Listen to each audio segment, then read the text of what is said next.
Hi hello ನಮಸ್ತೆ ಮಧುರಾ ಚಾನಲ್ಗೆ ಸ್ವಾಗತ. ಇವತ್ತೊಂದು ತುಂಬಾ ಸಿಂಪಲ್ ಆಗಿರುವಂತಹ ಎಗ್ ಮಸಾಲಾ ಗ್ರೇವಿ ರೆಸಿಪಿಯನ್ನು ನಿಮ್ಮ ಜೊತೆ ಶೇರ್ ಮಾಡ್ತಾ ಇದ್ದೇನೆ. ಬನ್ನಿ ನೋಡೋಣ ಹೇಗೆ ಮಾಡೋದಂತ. ಮೊದಲಿಗೆ ಸ್ಟವ್ ಮೇಲೆ ಒಂದು ಪಾತ್ರೆ ಇಟ್ಕೊಂಡು 1 ಟೇಬಲ್ ಸ್ಪೂನ್ ಆಗೋಷ್ಟು ಎಣ್ಣೆಯನ್ನು ಸೇರಿಸ್ಕೊಳ್ತೀನಿ.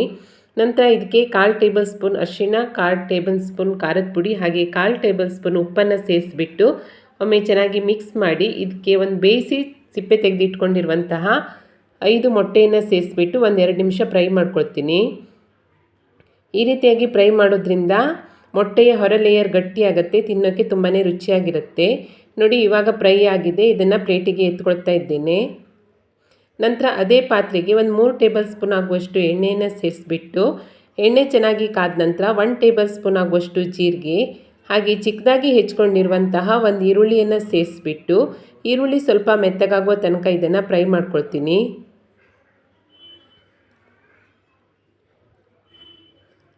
ನಂತರ ಇದಕ್ಕೆ 1-2 ಹಸಿಮೆಣಸು, 1 ಟೇಬಲ್ ಸ್ಪೂನ್ ಆಗುವಷ್ಟು ಶುಂಠಿ ಬೆಳ್ಳುಳ್ಳಿ ಪೇಸ್ಟನ್ನು ಸೇರಿಸ್ಬಿಟ್ಟು ಪೇಸ್ಟ್ನ ಹಸಿ ವಾಸನೆ ಹೋಗೋ ತನಕ ಚೆನ್ನಾಗಿ ಹುರ್ಕೊಳ್ತೀನಿ.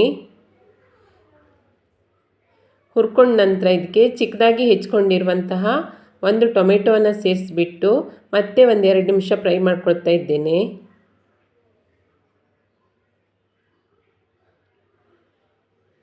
ನಂತರ ಇದಕ್ಕೆ 1/4 ಟೇಬಲ್ ಸ್ಪೂನ್ ಆಗುವಷ್ಟು ಅರಿಶಿಣ, 1 ಟೇಬಲ್ ಸ್ಪೂನ್ ಆಗುವಷ್ಟು ಖಾರದ ಪುಡಿ, 1 ಟೇಬಲ್ ಸ್ಪೂನ್ ಆಗುವಷ್ಟು ಧನಿಯಾ ಪುಡಿ, 1 ಟೇಬಲ್ ಸ್ಪೂನ್ ಆಗುವಷ್ಟು ಗರಂ ಮಸಾಲ ಪುಡಿ ಸೇರಿಸ್ಬಿಟ್ಟು ಟೊಮೆಟೊ ಈರುಳ್ಳಿ ಜೊತೆ ಮಸಾಲೆಯನ್ನು ಚೆನ್ನಾಗಿ ಹುರ್ಕೊಳ್ತೀನಿ.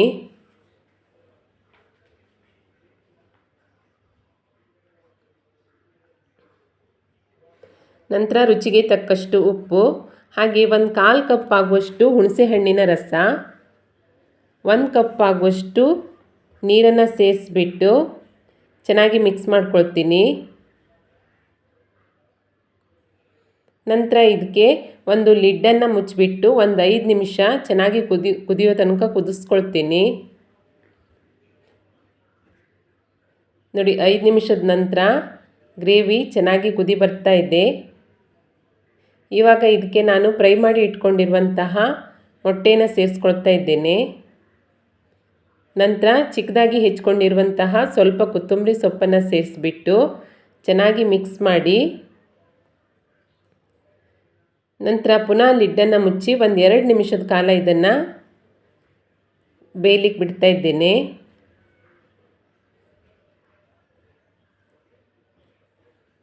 ನೋಡಿ 2 ನಿಮಿಷದ ನಂತರ ಸೈಡಲ್ಲೆಲ್ಲ ಎಣ್ಣೆ ಬಿಟ್ಕೊಂಡು ಗ್ರೇವಿ ರೆಡಿಯಾಗಿದೆ.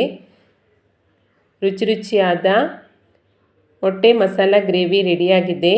ಇದು ಚಪಾತಿ, ಅನ್ನ, ದೋಸೆ ಎಲ್ಲದಕ್ಕೂ ತುಂಬಾ ಚೆನ್ನಾಗಿರುತ್ತೆ. ಖಂಡಿತ ಟ್ರೈ ಮಾಡಿ. ಇಷ್ಟ ಆದರೆ ಲೈಕ್ ಮಾಡಿ ಹಾಗೆ ನಿಮ್ಮ ಫ್ಯಾಮಿಲಿ ಫ್ರೆಂಡ್ಸ್ಗೆ ಶೇರ್ ಮಾಡಿ. ಹೇಗಾಗಿದೆ ರೆಸಿಪಿ ಅಂತ ಕಮೆಂಟ್ ಮಾಡಿ ತಿಳಿಸಿ. ಹೊಸದಾಗಿ ನಮ್ಮ ಚಾನಲ್ ನೋಡ್ತಾ ಇದ್ದರೆ ಸಬ್ಸ್ಕ್ರೈಬ್ ಮಾಡ್ಕೊಳ್ಳಿ. ಸಿಗೋಣ ಮುಂದಿನ ರೆಸಿಪಿಯಲ್ಲಿ. Thank you for watching.